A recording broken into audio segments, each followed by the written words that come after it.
കോഴിക്കോട് ഞങ്ങളുടെ bureau chief VS Ranjith Chandrika പത്രത്തിൽ അങ്ങയുടെ അഭിമുഖം കണ്ടിട്ടൊരു വാർത്ത റിപ്പോർട്ട് ചെയ്യായിരുന്നു. നമ്മളും ഈ EDPDയിലാണ് കലാകാരന്മാർ ജീവിക്കുന്നത്, ഈ തുടർന്ന് പ്രതികരിക്കാൻ ഭയമാണ്, അങ്ങനൊരു അവസ്ഥയുണ്ടോ ശ്രീ ബ്ലസി? സുഹൃത്തുക്കളെ, ബ്ലസി എന്ന് പറയുന്ന സംവിധായകനെ കുറിച്ച് നമുക്കറിയാം. ഈ അടുത്ത കാലത്ത് ഒരുപക്ഷെ EDPDയിൽ ജീവിക്കാത്ത ഒരു കലാകാരൻ ഉണ്ടെങ്കിൽ അത് പൃഥ്വിരാജാണ്. ഒപ്പം മമ്മൂക്കയും ഒപ്പം തന്നെ DQ ഉണ്ടെന്നുള്ള കാര്യം ഞാൻ വിസ്മരിക്കുന്നില്ല. പക്ഷേ EDPDയെ ഒട്ടും തന്നെ EDPD ഇല്ലാത്തൊരു നടൻ ഉണ്ടെങ്കിൽ അത് പൃഥ്വിരാജാണെന്ന് തന്നെ പറയേണ്ടി വരും. എമ്മത്ത് മൂപ്പര് ഈ പരിപാടിക്ക് ഇറങ്ങില്ല. ഞാൻ പറയാനുള്ളൊരു കാരണം, ഇപ്പൊ ഈ ബ്ലസ്സിയുടെ ഒരു അടുത്ത സിനിമ വന്നത് നമ്മുടെ പൃഥ്വിരാജിന്റെ ഒരു ഗംഭീര സിനിമയായിരുന്നു, ആടുജീവിതം. ആടുജീവിതം എന്ന് പറയുന്ന സിനിമയ്ക്ക് നമ്മളെല്ലാവരും പ്രതീക്ഷിച്ചത് അതിനൊരു നാഷണൽ അവാർഡ് കിട്ടുമെന്നാണ്. തീർച്ചയായിട്ടും അതിനൊരു നാഷണൽ അവാർഡ് കിട്ടിയിരിക്കും.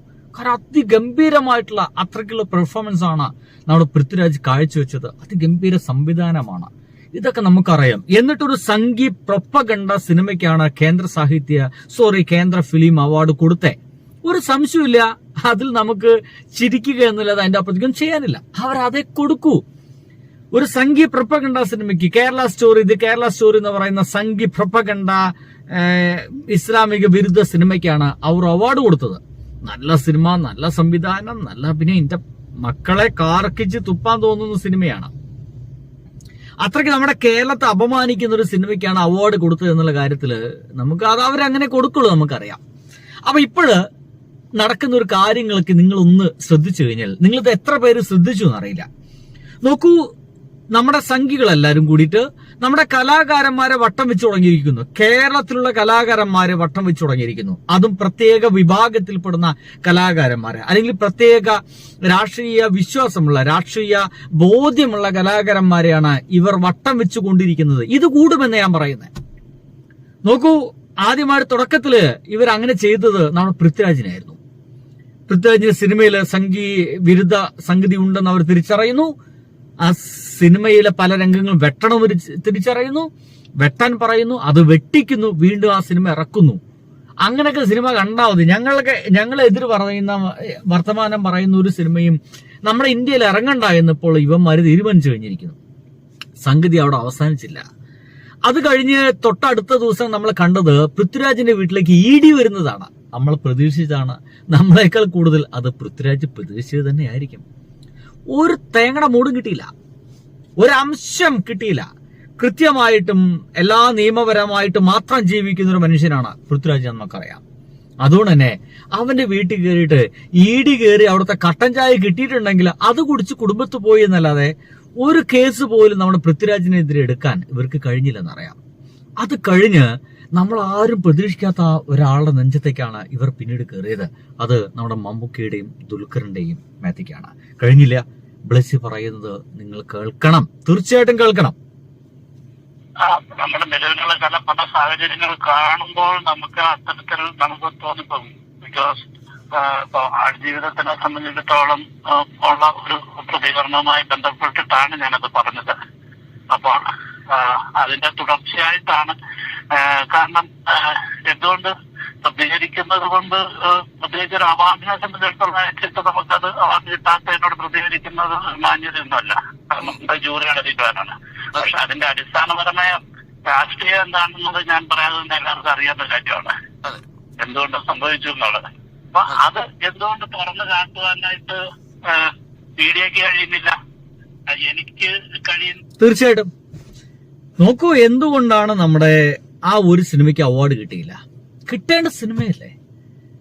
എത്ര കാലം തന്റെ ലൈഫ് അടക്കം എന്താ പറയാ ഒരു ക്രിട്ടിക്കൽ സിറ്റുവേഷനിൽ കൊണ്ടുപോയിട്ടുണ്ട് ഈ ഒരു നടൻ. ഒരു പരിഗണനയിലേക്ക് ആടുജീവിതം എത്തിയിട്ടില്ലെന്ന് മനസ്സിലാക്കണം.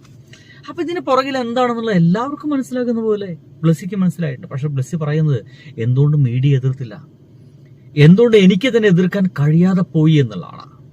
നോക്കൂ, എന്നൊക്കെ പറയുന്നത് ഇതിന്റെ ഉള്ളിലൊക്കെ ഉണ്ടാകുന്ന ഒരു നിഴല് പോലെയുള്ള ഒരു ഭയമുണ്ടല്ലോ, ആ ഭയമാണ്.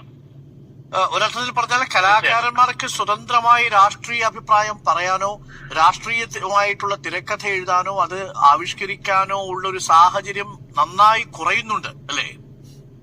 തീർച്ചയായിട്ടും. കഴിഞ്ഞ നമ്മളൊരു പേരെടുക്കുമ്പോൾ പോലും നമ്മൾ ചരിത്രം പഠിക്കേണ്ടി വരും.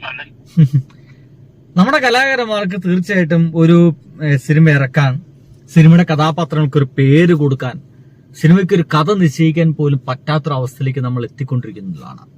ഒരു ഏകാധിപത്യത്തിലേക്ക്, ഒരു ഹിന്ദുത്വ ഏകാധിപത്യ രാജ്യത്തിലേക്ക് നമ്മൾ പതുക്കെ പതുക്കെ നീങ്ങിക്കൊണ്ടിരിക്കുന്നു എന്നാണ് ബ്ലെസ്സി അടക്കമുള്ള ആളുകൾ പറയുന്നത്. മറ്റെന്തെങ്കിലും പഠിക്കേണ്ടി വരും, ഇതുമായി ആരെങ്കിലും ഹർട്ട് ചെയ്യുന്നതാണ്, അത് ആരുടെയെങ്കിലും പേരാണോ എന്നൊക്കെ നോക്കേണ്ടി. നമ്മൾ പലപ്പോഴും എഴുതാറുണ്ട്, ജീവിച്ചിരിക്കുന്നവരെ മരിച്ചവരെ സംബന്ധിച്ചിട്ടുള്ള അല്ല ഈ കഥയും എഴുതാറുണ്ട്. പക്ഷെങ്കിൽ നമുക്ക് മറ്റെന്തും കൂടെ അതിന്റെ കൂടെ ചേർക്കേണ്ടി വരും. ഇപ്പം ഈ ആടുജീവിതത്തിന്റെ സംഘികൾക്കെതിരെ എല്ലാം ചേർക്കേണ്ടി വരും. എനിക്ക് നന്നായിട്ട് അറിയാം. അതുകൊണ്ട് തന്നെ അത് ഈ പുരസ്കാരത്തിൽ അത് ഇത് എങ്ങനെയാണ് തെളിയിക്കുക, നല്ലത് എങ്ങനെയാണ് നമ്മൾ അറിയിക്കുക എന്ന് പറയുന്നതിന്റെ ഒരു ഇതുണ്ടല്ലോ. സുഹൃത്തുക്കളെ, ഒരു സംശയമില്ല, ബ്ലെസ്സി പറയുന്ന ഈ ഒരു വാക്കുകളെ നമുക്ക് 100% ശരിയെന്ന് തന്നെ പറയണം. ഇനി അങ്ങോട്ടുള്ള കാലഘട്ടത്തിൽ നമുക്കൊരു സിനിമ എടുക്കുമ്പോൾ ഇവന്മാരുടെ അനുവാദം തേടേണ്ട ഒരു ഗതികേടിലേക്ക്.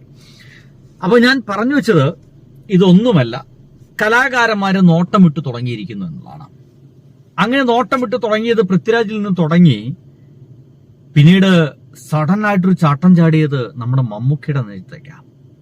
മമ്മൂക്കയുടെയും ദുൽഖറിന്റെയും നെഞ്ചത്തേക്ക്. മമ്മൂക്ക അസുഖം കഴിഞ്ഞിട്ട് ഇങ്ങനെ വന്നിട്ടുള്ളൂ. കേരളക്കാരെ മുഴുവൻ ആഗ്രഹിക്കുന്ന തിരിച്ചു വരവായിരുന്നു മമ്മൂക്കയുടെ തിരിച്ചു വരവ്, ഒരു സംശയമില്ല. കാരണം അദ്ദേഹം തിരിച്ചു വന്നു, അസുഖം പരിപൂർണമായിട്ട് മാറിയിരിക്കുന്നു എന്ന് വി.കെ. ശ്രീരാമൻ അടക്കമുള്ള അദ്ദേഹത്തിന്റെ സുഹൃത്തുക്കൾ ഒരു കഥ പോലെ, ഒരു കവിത പോലെ നാട്ടുകാരെ അറിയിച്ചപ്പോൾ ആശംസകൾ കൊണ്ട് ആശംസകളായിരുന്നു നമ്മുടെ മന്ത്രിമാരും പ്രതിപക്ഷ നേതാക്കൾ എല്ലാവരും അറിയിച്ചത്. കേരളം മുഴുവൻ അറിയിച്ചത്, മാധ്യമങ്ങൾ മുഴുവൻ ഒരു ആശ്വാസ വാർത്ത. നമ്മുടെയൊക്കെ കുടുംബത്തിൽ ഒരാൾക്കൊരു അസുഖം അത്ഭുതകരമായിട്ട് മാറിയതുപോലൊക്കെയുള്ള ഒരു തോന്നലാണ് എല്ലാവർക്കും ഉണ്ടായത്. അങ്ങനെ ഉണ്ടായപ്പോഴും അതിന് ആശ്വാസമായിട്ടല്ല നമ്മുടെ കേരളത്തിലുള്ള ചിലർക്ക് തോന്നിയത്, നമ്മുടെ ഇന്ത്യയിലുള്ള ചിലർക്ക് തോന്നിയത് അതൊരു ആശ്വാസമായിട്ടില്ല. അതുകൊണ്ടാണ് നമ്മുടെ മോഹൻലാലിന് അവിടെ അവാർഡ് കിട്ടുമ്പോൾ ഇവിടെ ഇദ്ദേഹത്തിന്റെ വീട്ടിലേക്ക് ഒരു റെയ്ഡ് വന്നത്.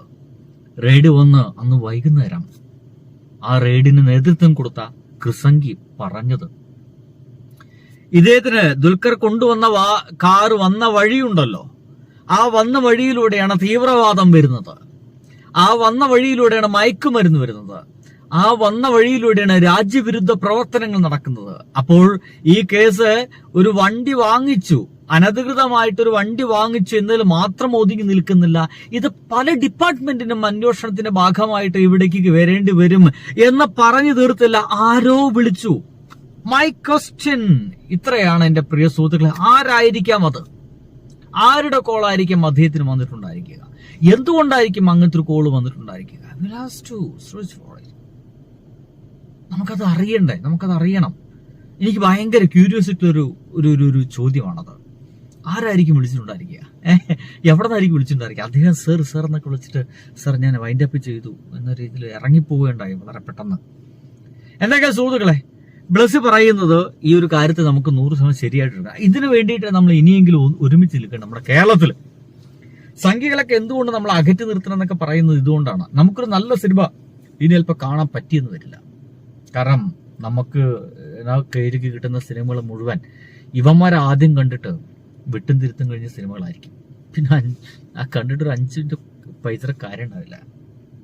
എന്തൊരു ദുരന്തം ആലോചിക്കുക അങ്ങനത്തെ അവസ്ഥയിൽ കഴിഞ്ഞാൽ. എന്തായാലും ഇതിന്റെ ഭാഗമായിട്ടാണ് ഈ ആക്രമണം നടക്കുന്നത്. മമ്മൂട്ടിക്കെതിരെയുള്ള, ദുൽഖറിനെതിരെയുള്ള ഇത്തരം ആക്രമണങ്ങളെല്ലാം ഇവിടെ തീർച്ചയായിട്ടും ചിലർക്ക് മാത്രം സിനിമകൾ മതി, ചില കഥകൾ മാത്രം സിനിമയാക്കിയാൽ മതി, ചിലർ മാത്രം സിനിമയിൽ അഭിനയിച്ചാൽ മതി, ചില ആളുകളെ സിനിമകൾ മാത്രം നാട്ടുകാർ കണ്ടാൽ മതി എന്നുള്ള തീരുമാനത്തിന്റെ ഭാഗമായിട്ടാണ്. അതൊരു പ്രത്യേക അജണ്ടയാണ്. ചില പ്രൊപ്പഗണ്ട നടപ്പിൽ വരുത്താനുള്ള ശ്രമത്തിന്റെ ഭാഗമാണ്. നമ്മളതിൽ വീഴാതിരിക്കുക, നമ്മളതിനെ ചെറുക്കുക എന്നുള്ളതാണ്. നിരന്തരം ചെറുത്തുകൊണ്ട് മുന്നോട്ട് പോവുക എന്നല്ലാതെ വേറെ ഒന്നും പറയാനില്ല. എനിക്ക് എൻ്റെ ഈ ഒരു ചാനലിലൂടെ, എൻ്റെ വീഡിയോസിലൂടെ ഇങ്ങനെയൊക്കെ പറയാനേ സാധിക്കുള്ളൂ. നിങ്ങളൊപ്പം ഇല്ലെങ്കിൽ ഒന്നും നടക്കില്ല എന്നൊരു കാര്യം കേട്ടോ. നിങ്ങളെ സപ്പോർട്ട് എനിക്ക് വളരെയധികം ആവശ്യമാണ്. പ്രിയ സുഹൃത്തുക്കളെ, സപ്പോർട്ട് ചെയ്യുന്നവരും ഉണ്ടെങ്കിൽ വീഡിയോ കാണുക, നിങ്ങൾ ഷെയർ ചെയ്യണം, നിങ്ങളുടെ അഭിപ്രായങ്ങൾ തീർച്ചയായിട്ടും എഴുതിക്കണം. ഒരു പക്ഷേ എൻ്റെ അഭിപ്രായത്തിന് ഘടകവിരുദ്ധമായിട്ടുള്ള അഭിപ്രായമായിരിക്കാം, നേരെ എതിർപ്പായിരിക്കാം. നിങ്ങൾ എഴുതണം, തീർച്ചയായിട്ടും എഴുതിക്കണം. എല്ലാവർക്കും പറയുവാനും എഴുതുവാനുള്ള സ്വാതന്ത്ര്യം ഉണ്ടെന്നേ. ഞാനത് അംഗീകരിച്ചിട്ടില്ലെങ്കിൽ പിന്നെ എങ്ങനെയാണ്? അല്ലെങ്കിൽ ഞാൻ സംഖ്യയായിട്ട് പോയില്ലേ? അപ്പൊ സുഹൃത്തുക്കളെ, ബൈ.